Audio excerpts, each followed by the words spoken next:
Oui, oui, oui, c'est ça, comme je te le dis. Oui, 3 roues. Non, c'est pas une voiture. Non, je te dis. Quoi? Comment ça, avec quel permis? Bah, un permis B. Non, ce n'est pas une voiture. Non, écoute, il y a un guidon, tu mets un casque, c'est pas une voiture. Ah, ça y est, t'as pigé. Putain, enfin, je pensais vraiment que t'étais très con. Hein? Non, votre offre ne m'intéresse pas, je ne changerai pas d'opérateur. Quoi? Bah, fallait pas m'appeler aussi, hein. Oh putain, les gens sont d'un sans-gêne en ce moment. Allez, générique.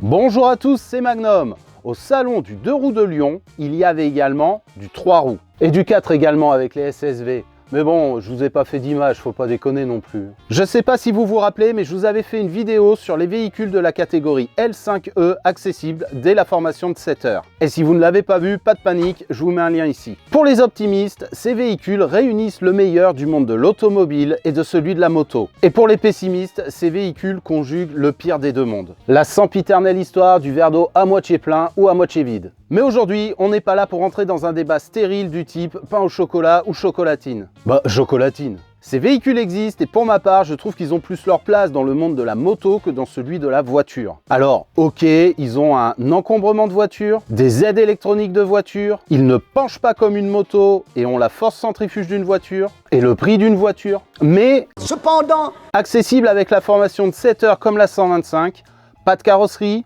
un guidon, une selle, une poignée d'accélérateur, des EPI obligatoires comme un motard. Alors, j'ai aussi fait une vidéo à ce sujet. C'est pas bientôt fini les placements de vidéos?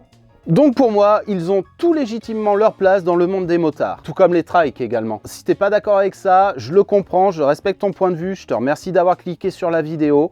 Je te souhaite une bonne journée, je te donne rendez-vous la semaine prochaine pour une nouvelle vidéo qui là sera 100% moto. Prends soin de toi, vais à toi. Et si par contre tu es d'accord avec ça, ben reste, parce qu'aujourd'hui, on va parler de Can-Am. Pour ceux qui ne connaîtraient pas, Can-Am est un fabricant de véhicules de loisirs, filiale de la BPR. BPR, Bombardier Produits Récréatifs. Une société canadienne aussi connue chez nous sous le sigle BRP, pour Bombardier Recreational Product. En 73, il proposait des motocross avec déjà les moteurs Rotax produits en Autriche. La marque Can-Am s'éteint en 87 après avoir été revendue en 83 aux Anglais de CCM. Ah les Anglais, avec le Brexit, ils nous auront tout fait. BRP ressuscite la marque en 2006 et en 2007... il lance le premier Can-Am Spyder. Alors, le Spyder, c'est quoi? C'est une motoneige quand il n'y a pas de neige. 2 roues devant directrices et une roue arrière motrice. Un mélange étrange entre un quad et une moto, mais pas dénué d'intérêt. Et de défauts aussi. Accessible avec la formation 7 heures et le permis B de plus de 2 ans, ils permettent de profiter pleinement de certaines joies d'être motard sans être bridé à 11 kW ou 125 cm3. Actuellement, la gamme Can-Am s'articule autour de 3 modèles. Commençons avec le Spyder RT. Can-Am nous propose sa vision GT du L5E.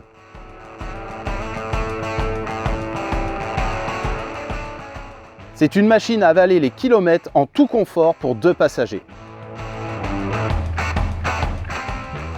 Valise de transport, équipement pléthorique dont je vous ferai grâce de la longue liste et de toutes les options possibles, cette belle machine est le fer de lance de la marque.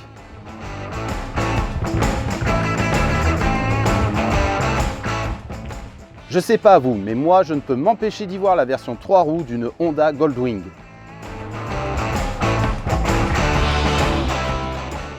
En plus des équipements, la Spyder RT fait le plein d'électronique. Un gros jouet pour adultes qui souhaitent voyager et cruiser au fil des kilomètres.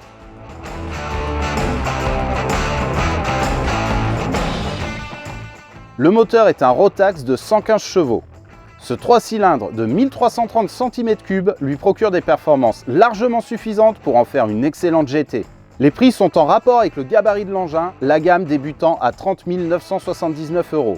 Alors certes, on pourrait trouver ça très cher, mais la Honda Goldwing 2022 débute à 27 899 €. Il n'y a donc que 3 000 € d'écart, mais une roue de plus pour la Spyder.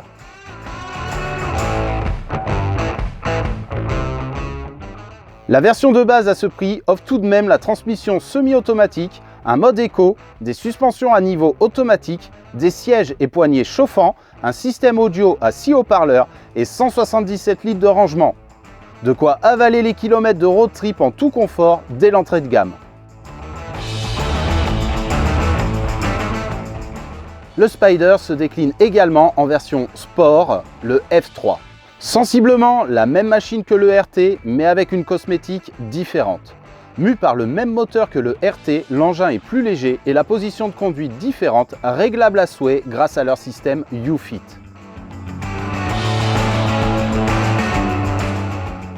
Alors je me rends compte en visionnant mes rushs que je n'ai pas beaucoup de visuels de ce F3. Je vous invite à aller sur leur site internet ou leur chaîne YouTube si jamais ce véhicule disponible à partir de presque 20 000 € a retenu votre attention. Vous aurez beaucoup plus de visuels. Plus accessible et plus typé sport, cette version commence à être intéressante pour qui souhaite un véhicule de plus de 100 chevaux, sans passer par la case permis A2 pendant 2 ans, puis plateforme en full.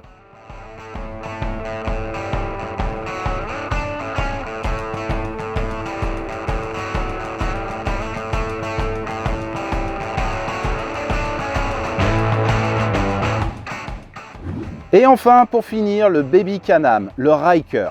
C'est le seul à proposer 2 moteurs différents.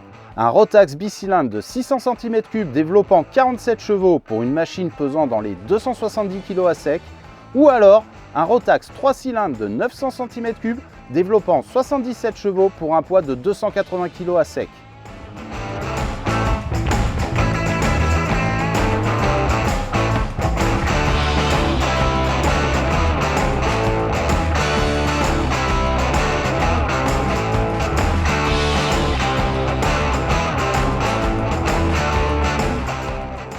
La gamme débute à 10 489 € avec le 600 cm3 qui propose boîte automatique et transmission finale par arbre.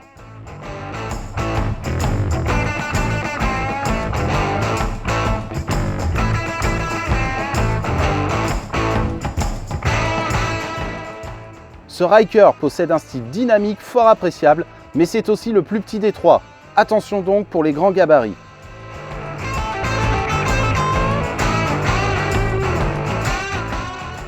Une belle entrée de gamme très réussie qui devrait plaire aux plus jeunes et qui, moi, me fait très envie.